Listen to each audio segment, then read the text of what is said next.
here we are talking about the sprites. Here are some of the sprites that I use in my game. This is the coin sprite. It acts as a coin, a pickup that you can use to increase an arbitrary score. Here is the some tiles that are used for, you stand on them. Here are some different tiles. There are 3 different tiles with about 2 different variations used in game, with 1 extra on being used at the end. There's these brick ones. They're the castles, which the castles are end goals. You get to them, and there's the crab. The crab is a 1-up power up that is used to increase your lives. It's not used in the game though. There's the Creeper, which acts similar to the Mario Koopa. As you can see, it's got a walking animation. Very simple but effective. There is this sprite, the bushes. The bushes are used as decoration, as well as the cave plants, the clouds, and as well as little pieces of rock and metal that appear in the cave. You see that all just basic sprites used as decoration. Then there's the door. This is used to transfer between areas. The gun, which is used as a power-up that fires smaller guns that explode upon contact with terrain and enemies, which cause them to no longer exist.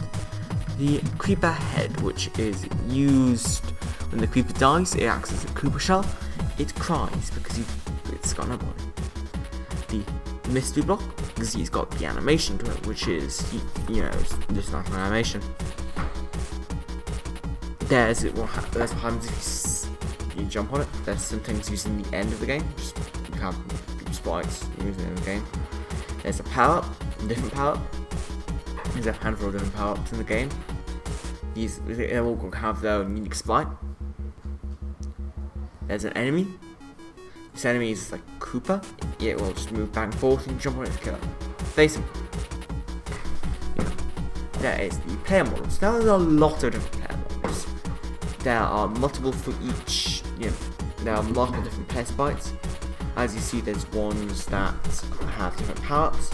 So you have combinations of power-ups because of the star equivalent of this game. As well as each sprite has to have a moving, a stopping, and a jumping, stationary as well. You have to make them facing one direction because they're just inverted when you go the other direction, which saves some more sprites. As you can see, they appear quite fast, although they're slowed down when in the game by using some code. This generally makes it a bit easier. It's pretty simple and pretty effective. Then if we keep going through them, we can see all the different ones. The stopping ones where you're sliding. There are stopping ones with different sets of power-ups. Stopping ones when you're very tall, stopping ones when you're shorter. Then we go into some of the regular ground tiles. They're basic, based on the original Mario tiles. Very simple.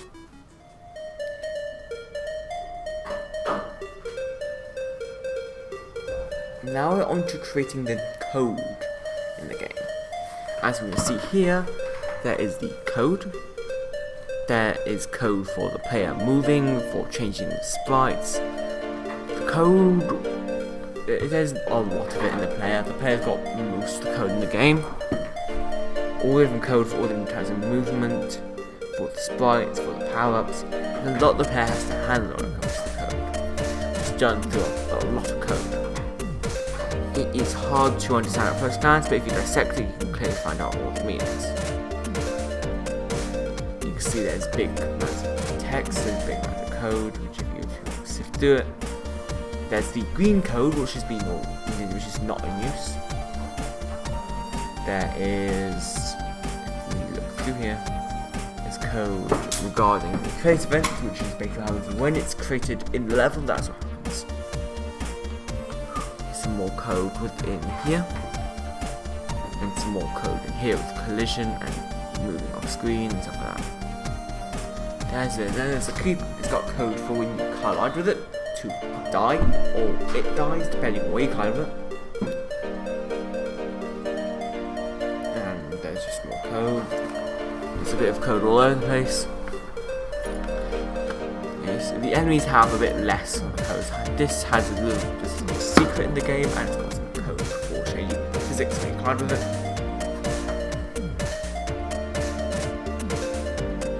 And then if you go down, you can see there's some code in here with the bullets. Well, the gun shoots out. They explode upon contact with terrain and enemies, destroying them.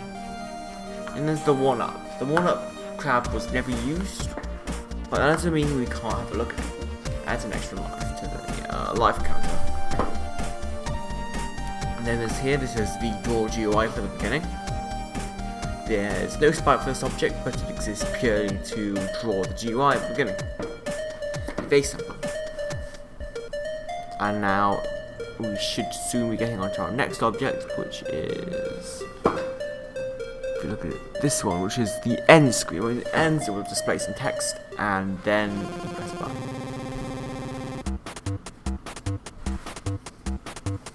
Now we're going on to creating the rooms. These are the levels that the game takes place in. As you can see, once we get onto the room, just give a second to load, you can then see the different rooms. This is the first level in the game. As you can see, it's pretty simple. You start at the beginning, and there are the little coins that you pick up, all the different tiles, a little secret door that takes you somewhere else. There's some platforms you have to jump on, little steps, and then the steps up to the castle that you have to go through. Generally pretty simple and effective. This is the introduction level, no weird mechanics. But in this level, there's some more kind of weirder mechanics. There's enemies, enemy right at the beginning, which you have to kill before it kills you. As you can see, there are some hidden things behind a forward layer of fake blocks. There's a little secret power there. The second level's got a lot of secret little tricks. It's a bit of a tricky level. There's a bunch of little tricks and little hidden things to keep you thinking. You see this little secret right at the end. And don't go there. Don't go there. And then here is some of the rooms for the introduction and when you die. Don't beg anything in them except for the wind, it's just got some basic scenery.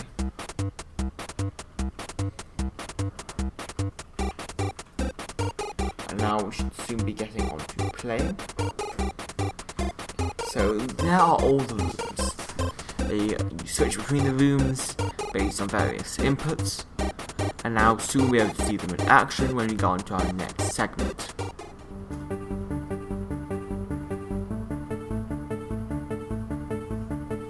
Now we're playing the game. Once you start the game, you then move on to the game.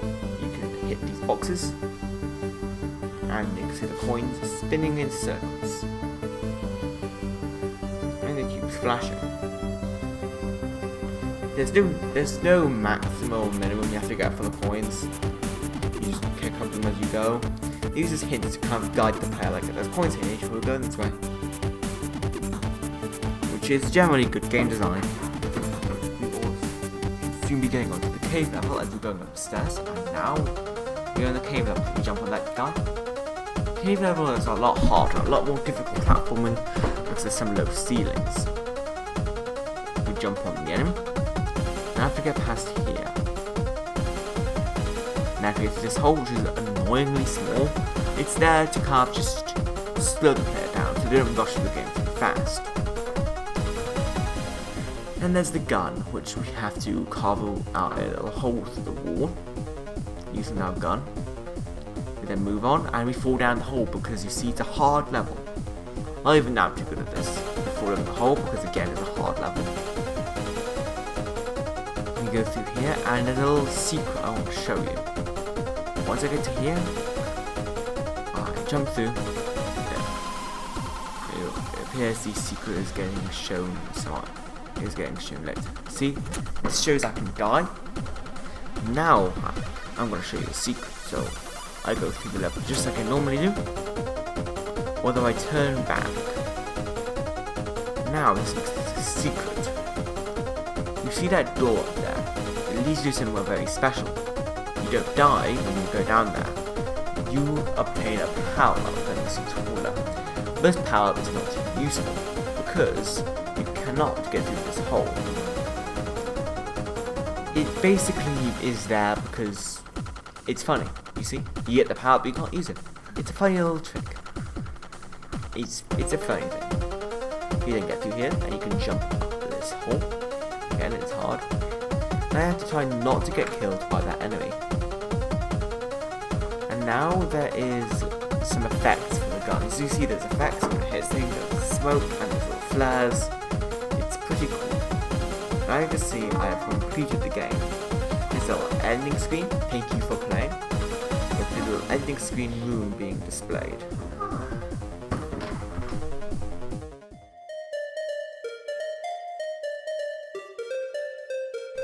So how are you, Dylan? So we've just been looking at all your footage for your fantastic game what you made on the platform. Well, you created a platform basically. You didn't make it. Nobody gave it. You actually created it. Yeah, we did. And I just wanted to talk a little bit so that people can understand a little bit more about it. So first thing is you were talking about sprites. Now, what is a sprite?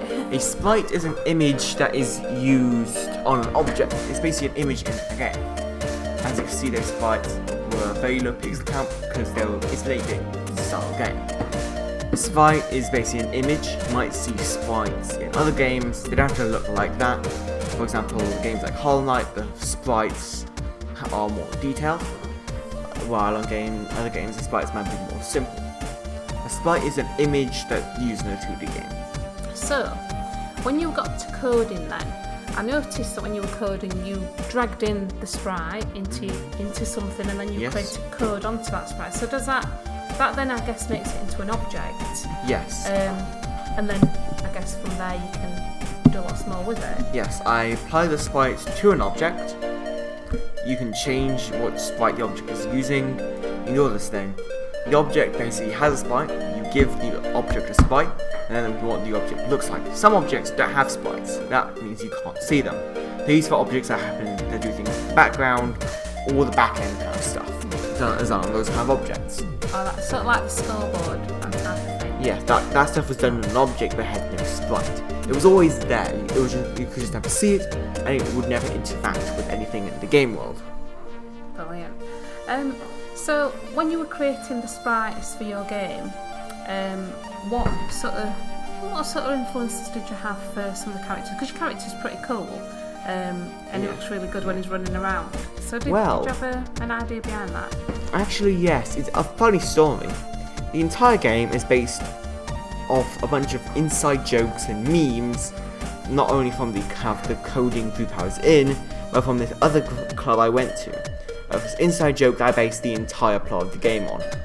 It was an inside joke about a couple of characters in a video game, and I just ran with it, and the entire game's basically just a funny joke. Yeah.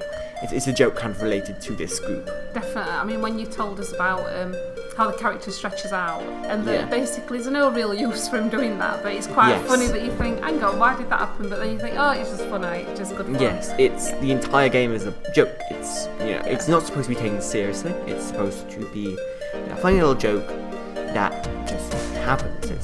It's a funny little joke. Yeah. So, in terms of some of the other characters used in that, I mean, I sort of like the crab, but then you didn't put it in the game. It's a little bit like, oh no, you not put the crab in. It was mostly due to time limitations. Yeah. A lot of things I wanted from the game, and there were really supposed to be more levels. I had the terrain set out for a 3rd level, but we just simply didn't have enough time. Yeah. What is your favourite part of building the game? I definitely have to say the levels and sprite work were kind of my main thing. I really enjoyed it. The coding, not as much, but it was still enjoyable to do. Yeah. It does look pretty, the code, when it's all different colours. It's very pretty, although I could not understand any reading my own code. I could not understand it on the smallest screen I had until I could play it back. I just couldn't read my code. So I was going, the code is there. If you had time and a big enough screen, you could probably sift through the code and find out what it meant. I had a very small screen to look on, so I had a very bad memory, so I couldn't remember what my code does. So, as well as that, you showed us the rooms, which looked amazingly long. So when you put them on the screen originally, it just looked like a tiny little long thing. But then you expanded it, made it bigger, and it's ginormous. And the bit is so long, the room, which is really cool. Yes. And for anybody not knowing how to make a game, that is quite, whoa, is that how it looks in a real game? Yeah, the rooms are pretty big. As you can see, the camera is smaller. So it's a small little square, but we move that camera view through it. So it's a big room, a big level, but it's not showing you all at the same time when you're playing the game. Is there anything that you think that you learned more about in terms of creating the concept designs for your characters? Did you actually, before you created the sprites, did you actually draw any characters down on paper, or did you just do them straight into... No, I just did them straight into sprite work. I kind of they aren't like original characters, because the entire thing's based on a joke from characters that were from a thing, so I kind of already knew what I was making, so I just went like, okay, I'm trying to make this character do this thing, so I just need to do that. I'm generally pretty good at sprite work as well. I'm not pretty good, I am okay at it. It's one of the things I do okay-ish, so it's not the best sprite work in the world, but definitely with more simple sprite work like that, I can easily do it. And yeah, like you say, you were in a time limit because you were in a class where you only had an hour and a half each session, and there were other ones there that needed support too. So, what would you say is the thing that you've learnt the most from? It has to be the coding. I already knew a lot about the sprite work and making all that stuff. That was the part I aced. But the coding, I knew nearly nothing about coding. And especially kind of before I started it. When I went on to college, I did learn a lot more about coding. But before this and before my college, I knew nothing about coding. It was alien to me. This helped me understand a lot alongside my college courses, and this I have learned a lot more about coding. And I guess, I mean, you talked about your favourite part in the sprites. I must admit, when I did the game making, I think that's probably one of my favourite bits. I do like the code though. I love it when you put a bit of code in and it works and you think, oh yes! Yeah, that's a good feeling. Moment. When it doesn't work though, that's the feeling. Like, it's like, why isn't it working? Think, why isn't the math text doing what I'm telling it to? And that's when you have to sometimes go back and look at whether you've just made a mistake, put the wrong letter in somewhere, put a semicolon in when you should have. But sometimes it just doesn't work, and I have to let somebody else have a look at it over the time when I'm not here. It's like, I don't have the current knowledge to fix this. Everything looks good. Even the person who knows more about it says it also looks good. And it's like, the computer is just hates me for some reason. Like, what did I do to anger it? Sometimes PC just decides, no, I'm not doing what you want. I think computers are like very straightforward. You give them information and they will process it. It's always the same. But no, computers are secretly very spiteful. Like, if you try coding, if you really know about computers, you know that secretly spiteful little beings who just wish to make your life harder, and you have to beat them to it's just... If you had to show me one thing to learn on Gamemaker and to make a game, what would the thing you'd be able to show me just like that really easily? Actually nothing. I'm really bad at showing people things and teaching them. So I know things, but I won't be able to teach you any of them. But you'd probably be able to show me how to make a sprite, I guess. I could make you a sprite, but I won't be able to show you, because it's very complicated learning to make a good sprite. I can show you how to use the tools, but I won't be able to teach you how to make a good sprite, because to be fair, I am only on the verge of making good sprites. I'm not. The last thing I'll ask you is, really enjoyed some of your animations on some of your characters. They're really fun to do, but did that wind you up a bit making them? Because I know when I do the animations on my characters, and you're having to sort of redo sections and erase sections, and how did you feel about that? Not really, actually. It wasn't too bad. It just worked. The animation is very simple, and it just worked perfectly. Everything just... Thank you for your time. Dylan didn't have a name for this game, but then he decided to call it... I don't have a name for this game. Thanks for watching.